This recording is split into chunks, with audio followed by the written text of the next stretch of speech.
If you're at all familiar with the World of Darkness, especially once you start dipping your toes into the wild world of Mage the Ascension, you've probably heard the phrase, hell is real, space is fake, somewhere. And like so many things in World of Darkness, it's technically true.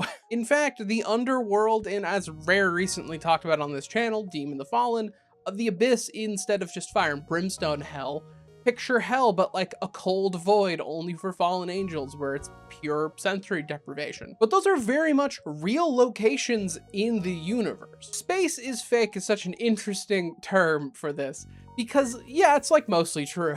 And even though space is fake, who are the brave men and women who decide to go explore that shit? But the Void Engineers, their main focus is exploring, conquering, and protecting the world from the horrible threats that are in the Umbra. Another term you might have heard before. Multiple games play around with the concept of the Umbra when it comes to World of Darkness. Werewolf and Mage, I think, are like the two biggest examples that play around with this.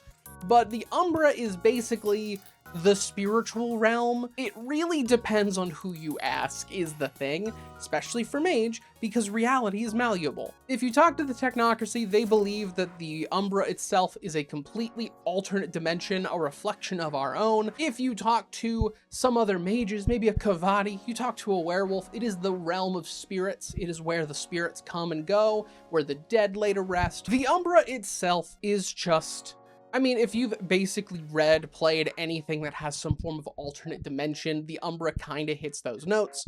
I mean, if you're a fan of like the Cosmere series, Shadesmar as a concept is kind of similar. We also have, I don't know, Warhammer 40k, you got Warframe with the Void. There's a lot of ideas of just the alternate dimension, which in fact, the Umbral travel is a method to get around a little bit faster. And I also think talking about the Void Engineers is a great excuse to give you an understanding of the Umbral layout and how it really operates in WoD. So the Umbra is separated into multiple segments.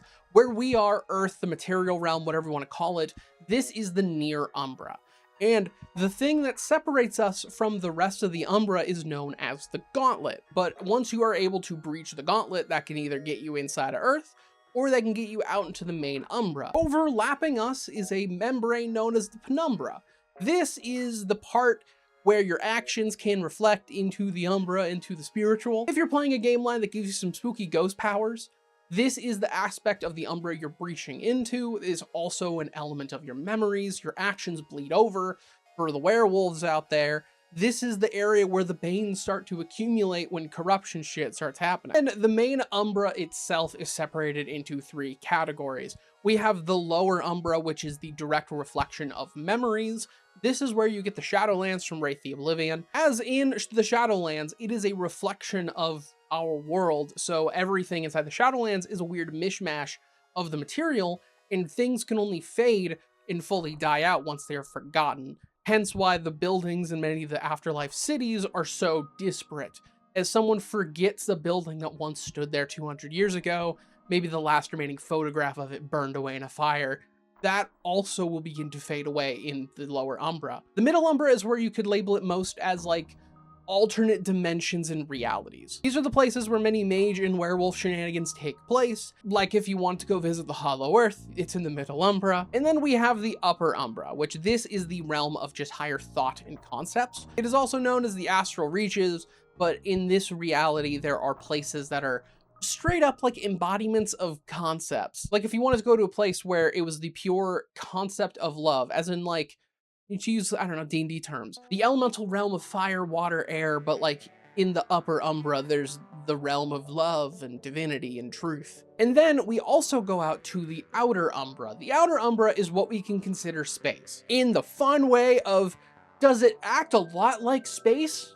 Depends who you ask. For the Void Engineers, yeah, it's literally like space. It is just not, as we're taught as sleepers in this world, a cold void and all the gravity and math and physics going into it. No. Also, it's separated into even more categories, into horizons. The first horizon is the segment of this space that is outside of our main atmosphere.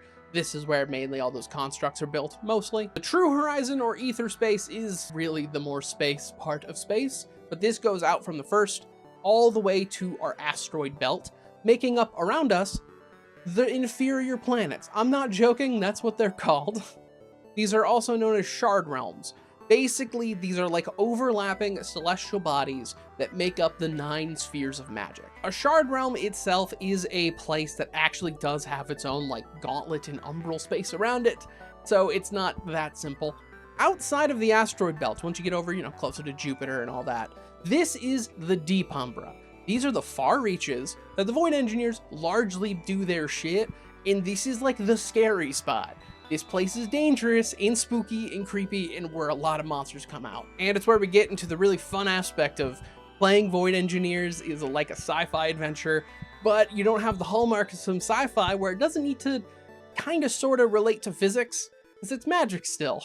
And it's so much of the technicality of like, they're not aliens, they're umbral spirits. Are there definitely little gray men running around at the deep Umbra? 100%. They're not aliens though. Don't get it twisted. If it's not already clear, one of my favorite constants of WoD is it functions exactly like this term, but it's actually something different. And I love that. It's a pointless distinction every time, and it makes me laugh. Now that we have a lot of the umbral shenanigans out of the way, we can finally talk about the Void Engineers. I just think the Umbra is so tied up with them, it's part of their faction, if that makes sense. The Void Engineers got their main start and their main heyday in the Roman Empire. That's not to say there weren't disparate groups, much like in many other mage traditions and conventions. Basically, it's all those aspects of enjoying space, studying space, all made up very, very early proto-Void Engineers, until the Roman Empire, where they actually combined their forces and are now the Void Seekers. This would last till the 1800s, until they had a merger with another group, a group that happens to be unnamed, and another mage faction that was known as the Celestial Masters, which were space wizards. Their combination would get us to what we see today with the Void Engineers, which are a group of mages you could maybe call the most morally good faction in the technocracy. Obviously, WoD relation of good, they're better than some, largely because their goal is genuine. Their goal is to protect humanity and our material world from the threats that live outside of it. That is a real legitimate goal. They also believe that just because it's a weird big spiritual void, there's still things to explore and find and discover and learn. If they want to better fight against their enemies, they must learn it. Also, exploitation. They need resources, the technocracy needs resources, they need installations out there, so they gotta have somebody that is in the forefront of colonizing and exploiting and tapping those unclaimed resources. Though this does mean they are very separate from our material world, so much that they're also known as free-spirited. This is an issue many of the higher-ups in the technocracy aren't big fans of, because there's sometimes they have to send a Void Engineer to re-education. When you're out there in the deep space fighting scary monsters, it is hard to remember all the lofty goals of Consensus and Morchis. I need to stay alive and prevent, like, I don't know, bigger space Cthulhu from getting in. This is also not to say that they're only really like the sci-fi campaign if you want to have a Star Trek game. In fun fact, let's just point this out. A lot of the stuff for the Void Engineers kind of shies away from the visual aesthetic of the technocracy being very sleek.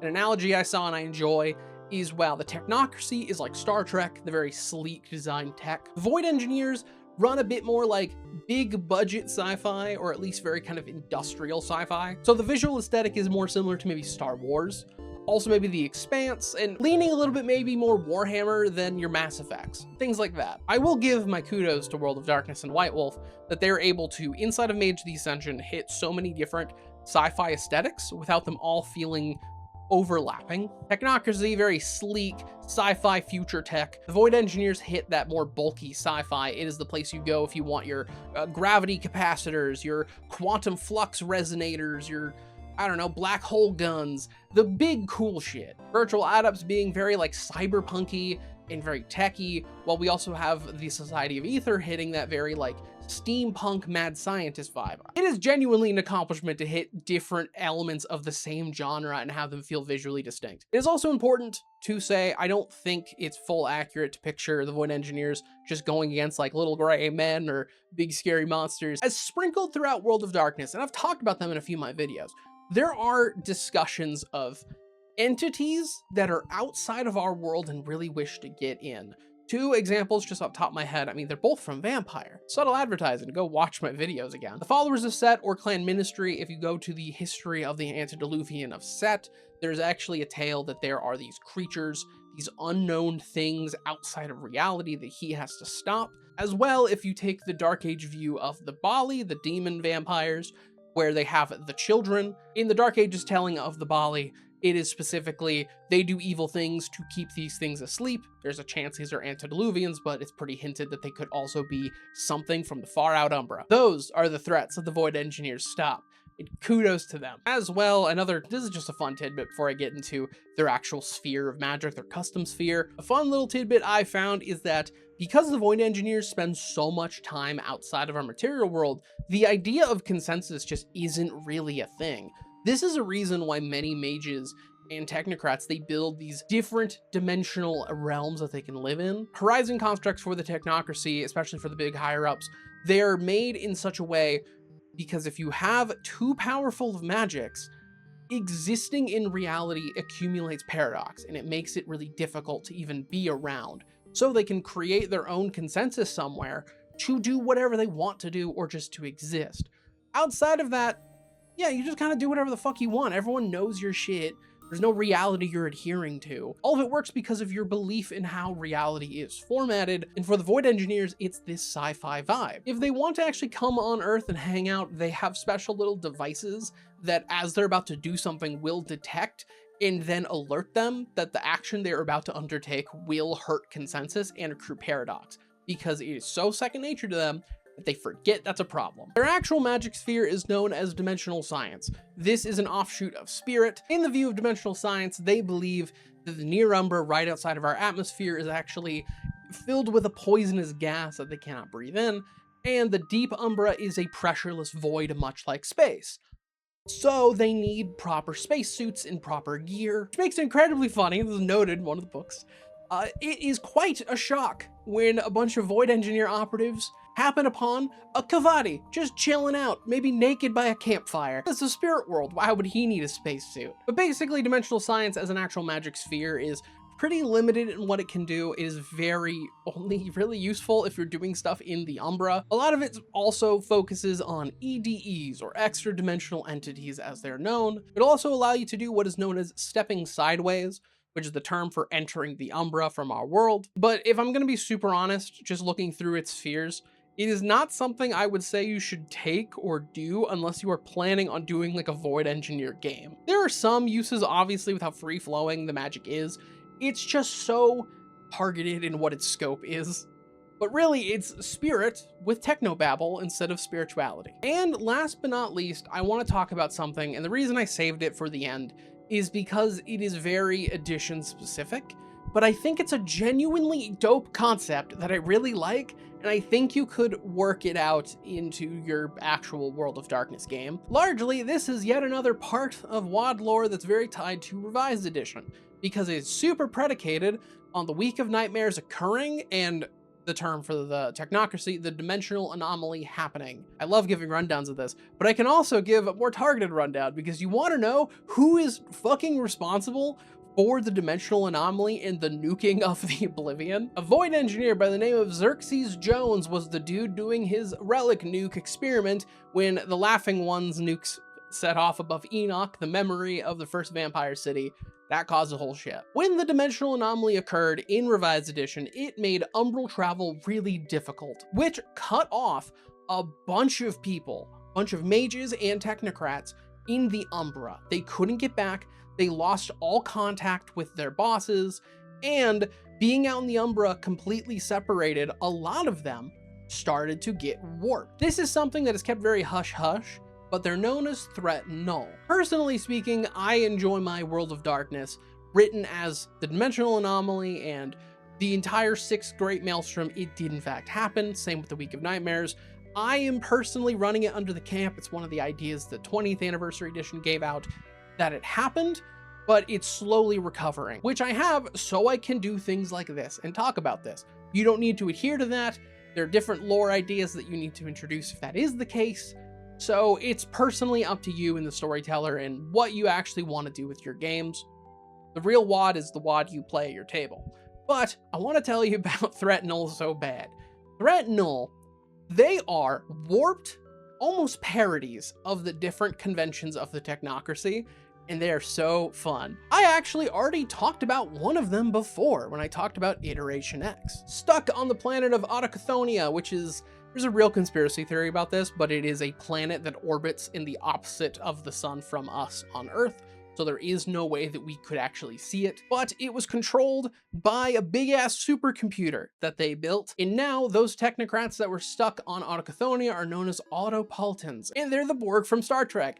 They are assimilate, they want to bring you into the machine mind. The parody of the New World Order are the agents.